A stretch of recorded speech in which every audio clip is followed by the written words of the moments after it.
Hey, Bruce. Just overall, just having Eichel back on the ice, what does that say for the team and his potential of coming back soon? Yeah, he's obviously, well, he won't play tonight. He's back with the group. That's good news. We'll evaluate next week. Let's get through tonight. We're off tomorrow and then back on the ice Monday and see where he's at. So I can't tell you for sure, but it's trending well that all our guys are back skating. I know you're always worrying about something as a coach, but what is the thing with this team that you don't ever have to worry about? Togetherness. I think sticking together. There's never any doubt that the guys will have each other's back. So, that's the first thing I've noticed about this team since I walked through the door is they're a tight group, and that helps in a lot of different circumstances. If you mean an area of the game, or that part of it, I never worry about. I don't ever worry about our effort and willingness to come back in games. We don't start as well as I'd like some nights, but we're a team that plays better as the game goes along typically. So that's just part of our identity. So I never worry about us, not being able to have pushback and get back in the game. That'd probably be the area of the game I don't worry much about. Jonathan told me back in Nashville that he's been thinking about tonight. He talked to Carrier when they were in Carolina. He knows he's going to become emotional. On the flip side of that, in the 3 seasons you've been here, do any of these tribute videos of guys you've coached affect you at all for that moment? Oh, absolutely. I'll use Marshy as an example. I'm sure it will. I'll see a lot of highlights of, I was part of his coaching tree, I guess, and we did a lot of good things together. I mean, Stanley Cup, won a Conn Smythe. I'd like to feel as a coach you play your part in that. I talked to him in Nashville. I was happy to see him. I mean, John's a real competitive guy. When we first got here, I was asked this yesterday, and he has a way he wants to do things. And a coach, you have your way, but you got to find common ground with every player. Some are a little less vocal about it, and others, are more vocal. And he was a guy that I enjoyed coaching. Some days I'd be like, come on, Marshy, like we talked about this, but I saw growth in his game. And as a coach, you're trying to make guys better. And I felt I did my job in that part. And hopefully he'd agree with that. So I miss him. I miss his competitiveness. I miss his personality in the locker room. I also understand that it's a business and he has to do what he has to do. We do what we do, right? So that part of it will never change in hockey or probably pro sports in general. But I'm looking forward to seeing the tribute. He's earned it. He's probably one of the most popular guys to ever play here, so good for him. Give him his due. You've shown us with your actions, Braden McNabb is almost always on the ice at the end of a game when it's a 1-goal situation and you need to put something away. How much value do you put on that, and how comforting for you as a coach is it to be able to say, get 3 out there? Well, I mean, you got to have players like that if you expect to win and put games away. We lead the league in wins in regulation, and that's one of the reasons. We can now probably jinx myself, but we can put games away. We know how to play winning hockey at the end, and a lot of that is closing out games, having the guys on at the ice, the resiliency it takes at the end to block a shot, eat a puck, the hockey IQ it takes to not run around out of position, composure. All those things. So, and he's one of the guys we rely on every night. Petro's another one. Now Petro's out, and Theo gets a chance and has done a great job. So there's growth for everybody there.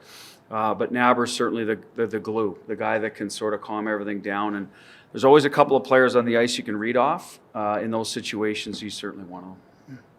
Bruce, you've had the injury and illnesses force some guys to the sidelines, but what's the value of wrapping this up as soon as you can to maybe get guys a breather in the final couple of games? Well, it's huge, and that's why we're hoping some of these guys by now would be back. They haven't recovered as well as we'd like, unfortunately. So, but we got a strong lineup, whoever we put out there. But the value in it is, I think, is really important. This is a game we got to recognize what's in front of us, an opportunity to, lock up the Pacific Division and have some control over individual decisions next week, team decisions, and not have to stretch it out any farther. It's that simple, right? And it's at home. we didn't play yesterday. We rested yesterday for the most part. So let's make sure do everything in your power to control your destiny. And that's kind of the message. Dave, the flip side is that the guys know, you know what I mean? They know that, well, we can always push it down the road. Or if LA lose, there's always that in the back of your mind, right? I mean, it's like elimination games and play. Sometimes you have an out. So, but I'm hoping, and I don't know if that's a fair comparable, but you do see that, right? So I'm hoping that our guys understand the value of what it can do for us going forward, and they're a mature group.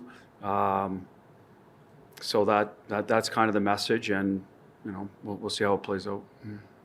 You touched on the guys stepping up with Petro or Shea when he was sidelined, but Zach Whitecloud, before Four Nations, after Four Nations, his minutes are up. A lot of his metrics are up, plus minus. He's working with Sean Farrell a lot. What have you seen in Zach? Well, there's a willingness to build his game. Some guys get in the league, and it's harder to get, hey, let's keep working at it. You've established yourself, let's get to here, and hit different, check marks. And I think he's willing to do that. That's the work what Sean started this summer, Darren, and he put in a lot of time to try to get a little more pace and quickness to his game, try to build that part of it. And then it's translated over the course of the years. He's kept at it. His practice habits are terrific. So it's a slow process that's paying off now the second half when we do have some injuries. So happy for Zach.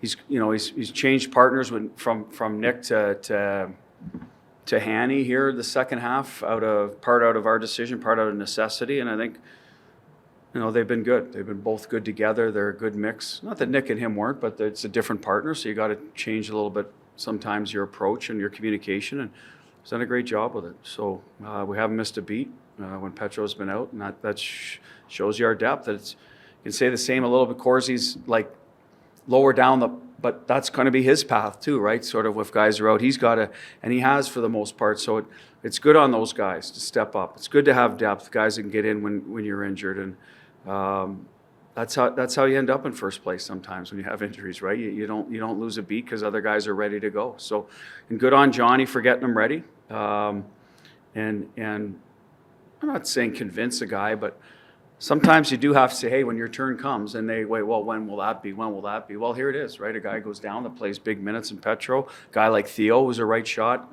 after Four Nations, misses time. So you do get opportunities if you stay ready, but you put the work in ahead of time. It's not like, okay, now I'll go to work because the guy's out. You have to be prepared for your opportunity, and he was prepared for his opportunity to handle more minutes. Bruce, in regards to Petro, if I may, he pulls out of Four Nations, whether it was for maintenance or a nagging injury, and now as the team is close to clinching the Pacific, is it an injury you're concerned with, or is it more so, hey, we can clinch this, let him rest? Is it more of a maintenance? No. If he was able to play, he would. Right now, he's dealing with something, and he's getting better. He's skating, but he's not ready to go in the lineup. So I think he'd be the first to tell you he's probably the most competitive guy in there. He'd want to be in the Four Nations. I think he addressed that. There was some stuff that he had to take a little time off to be better for us. He came back in the lineup after that. Unfortunately, he's dealing with something different now that should be good to go. I just can't give you an exact date. So no, I'm not concerned. He'll be, if he want. This isn't a what was that NBA term they used a few years ago? Like, huh? Load management. This is not a load management issue. This is a player that's not quite ready, and when he is, he'll be in.